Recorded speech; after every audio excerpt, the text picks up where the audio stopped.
নমস্কার। আমার প্রিয় ভোটকর্মীগণ যারা লোকসভা ডিউটি 2024-এর ভোটের ডিউটি দিতে যাচ্ছেন, এখানে ডিসিতে তারা ভোটের আগের দিন পৌঁছে কি কি কাজ করবেন সেটি লিস্টের আকারে দেওয়া হয়েছে।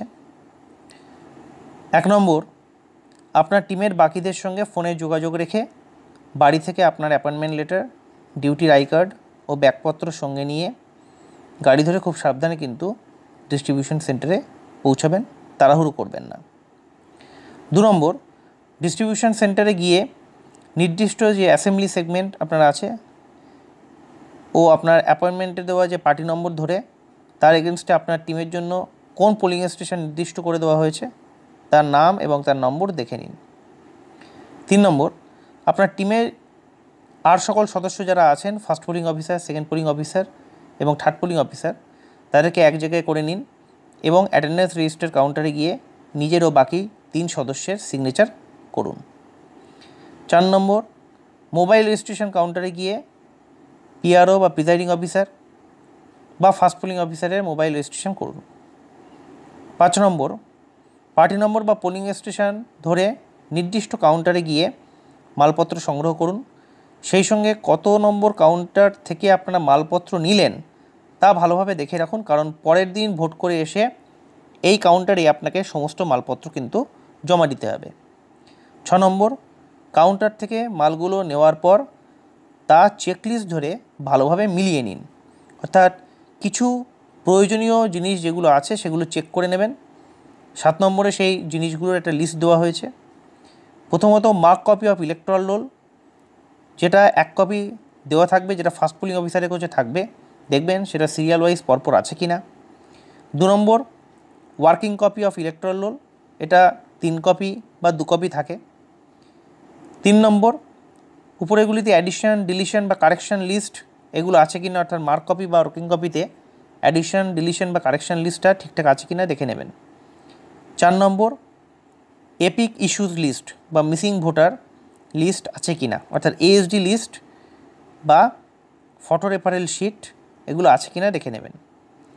5 নম্বর, ইডিসি ও পিবি এর তথ্য মার্ক কপি অফ ইলেকট্রাল রোলে আছে কি না, অর্থাৎ মার্ক কপি অফ ইলেকট্রাল রোলে ইডিসি বা পিবি স্ট্যাম্প মারা আছে কি না দেখে নেবেন। 6 নম্বর, যে পোলিং স্টেশনে ডিউটি পড়েছে সেই পোলিং স্টেশনের নম্বর অনুযায়ী আপনি ডিস্টিংগুইশিং মার্কটা পেয়েছেন কি না, সেটা 2 বা 3টে থাকতে পারে। 7 নম্বর, প্রিজাইডিং অফিসারের যে মেটাল সিল, যেটা পিতলের হয়, সেটা 2টো আছে কি না দেখে নেবেন। গ্রিন পেপার সিল 3-4টে আছে কি না দেখে নেবেন। 9 নম্বর, অ্যাড্রেস ট্যাগ ফর্ম, এটা 6টা থেকে 8টা থাকে, সেটা ঠিক করে দেখে নেবেন আছে কি না। টেন্ডার ব্যালট পেপার 20টা থাকে, সেগুলো সিরিয়াল নম্বর ওয়াইজ আছে কি না দেখে নিন। মকপোল স্লিপগুলো ভরার জন্য নির্দিষ্ট প্যাকেট বা খামে সিল করার জন্য পিঙ্ক পেপার সিল প্রয়োজন হয়, সেটা আছে কি না দেখে নিন। স্পেশাল ট্যাগ 3-4টে আছে কি না দেখে নিন। মোমবাতি, গালা, কার্ডবোর্ড, দেশলাই, সুতো, সুচ, তার এগুলো আছে কি না দেখে নিন। অমোচনীয় কালি, যেটি ভোট দেওয়ার আগে ভোটারের বাম হাতের তর্জনীতে লাগানো হয়, সেটা পর্যাপ্ত আছে কি না দেখে নিন। Form 17A register of voters, যেটি সেকেন্ড পোলিং অফিসারের কাছে থাকে, সেই ঠিকঠাক আছে কি না দেখে নিন। ভোটার অনুযায়ী ভোটার স্লিপগুলো আছে কি না, অর্থাৎ যত অ্যাসাইন ভোটার আপনার পোলিং স্টেশনে আছে তার চাইতে বেশি ভোটার স্লিপ আছে কি না। অ্যারো ক্রসমার্ক, যদি টেন্ডার ভোট হয় তাহলে টেন্ডার ব্যালট পেপারে ভোট দেওয়ার জন্য অ্যারো ক্রসমার্কের প্রয়োজন হয়, স্বস্তিক চিহ্নযুক্ত, সেটা আছে কি না দেখে নিন। ইঙ্কিং স্ট্যাম্প প্যাড, এটা আছে কি না। ছুরি, ব্লেড, কাঁচি, গার্ডার এগুলো আছে কি না দেখে নেবেন। 20 নম্বরে, আপনাদের পোলিং স্টেশন অনুযায়ী ব্যালট ইউনিট, কন্ট্রোল ইউনিট এবং ভিভিপ্যাট সেগুলো আছে কি না দেখে নিন, অর্থাৎ যে ভিভিপ্যাট, যে ব্যালট ইউনিট বা কন্ট্রোল ইউনিট আপনি পেয়েছেন সেখানে আপনার পোলিং স্টেশনের নম্বর লেখা আছে কি না দেখে নিন। ভোটিং কম্পার্টমেন্ট আছে কি না। প্রবেশ বাহির সহ বিভিন্ন পোস্টার, কিউ স্লিপ বা অন্যান্য প্রয়োজনীয় সামগ্রী আছে কি না, এগুলো কিন্তু আপনার ডিস্ট্রিবিউশন সেন্টারে চেক করে নেবেন। উপরের জিনিসগুলোর মধ্যে যে দুটি প্রিজাইডিং অফিসার হিসেবে পারলে আপনি নিজের ব্যাগে আলাদা করে নিজের কাছে রাখবেন, অর্থাৎ গাড়ির ড্রাইভার থেকে শুরু করে পরের দিন মালপত্র জমা করা পর্যন্ত এই দুটো জিনিস খুবই লাগবে। এই দুটো প্রিসাইডিং অফিসার হিসেবে আপনি রেখে দিতে পারেন। সেটা হচ্ছে একটা ডিস্টিংগুইশিং মার্ক 1 পিস এবং মেটাল সিল যেটা পিতলের হয় সেটা 1 পিস। 9 নম্বর, পোলিং স্টেশনের জন্য নির্দিষ্ট ব্যালট ইউনিট, কন্ট্রোল ইউনিট এবং ভিভিপ্যাটের নাম্বারটা সেটা মিলিয়ে দেখে নেবেন। 10 নম্বর, ডিসিতে গিয়ে নিজেদের বুথের ভোটের জন্য দেওয়া ব্যালট ইউনিট, ভিভিপ্যাট বা কন্ট্রোল ইউনিট সেগুলো ইন্টারকানেক্ট করে চেক করা কিন্তু একদম যাবে না। আবার ভালো করে শুনুন, ডিসিতে গিয়ে জিনিসপত্র মেলানোর সময় আপনাদের পোলিং স্টেশনের জন্য দেওয়া যে ব্যালট ইউনিট, ভিভিপ্যাট বা control unit mock poll practice করা কিন্তু একদম যাবে না।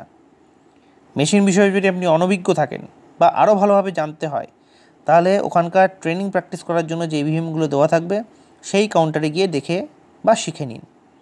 পোলিং স্টেশনের জন্য দেওয়া ব্যালট ইউনিট, ভিভিপ্যাট বা কন্ট্রোল ইউনিটে মক পোলের সময়েই শুধু কিন্তু মক পোল হবে, পোল ডেতে। তার আগে P-1 ডে বা পি ডেতে, পোল ডেতে মক পোলের আগে কিন্তু কখনোই বিইউ, ভিভিপ্যাট, সিইউ লিঙ্ক করে পাওয়ার সুইচ অন করা যাবে না। এটা ভালোভাবে মাথায় ঢুকিয়ে নিন, এই ভুলটি করবেন না। 11 নম্বর, পোলিং ম্যাটেরিয়ালস চেক করার পর ওই নির্দিষ্ট পোলিং স্টেশনের দায়িত্বপ্রাপ্ত সেক্টর অফিসার বা পুলিশ পার্সোনেল যারা আছেন তাদের সঙ্গে আপনি যোগাযোগ করুন এবং নির্ধারিত গাড়ি ধরে ওই নির্দিষ্ট পোলিং স্টেশনে পৌঁছে যান। পারলে ওই গাড়ির যে ড্রাইভারের মোবাইল নম্বরটা সেটা সংগ্রহ করে রেখে দিন, কারণ পরের দিন ভোট শেষে প্রয়োজনে গাড়ির জন্য আপনি ফোন করতে পারবেন ওই ড্রাইভারকে। আশা করি পোলিং স্টেশনে পৌঁছানোর আগে ডিস্ট্রিবিউশন সেন্টারে আপনি যখন মালপত্র নেবেন এবং পোলিং স্টেশনে পৌঁছানোর আগের মুহূর্ত পর্যন্ত এই কাজগুলো আপনি পরপর মেনটেন করুন। তাহলে কিন্তু ডিস্ট্রিবিউশন সেন্টারে কোনো জিনিসপত্র বুঝে না নিলে সেই জিনিস কিন্তু একবার পোলিং স্টেশনে পৌঁছে গেলে আপনি আর নিতে আসতে পারবেন না। এইভাবে মেনে চলুন, আপনার ভালোভাবে ভোট হবে। নমস্কার।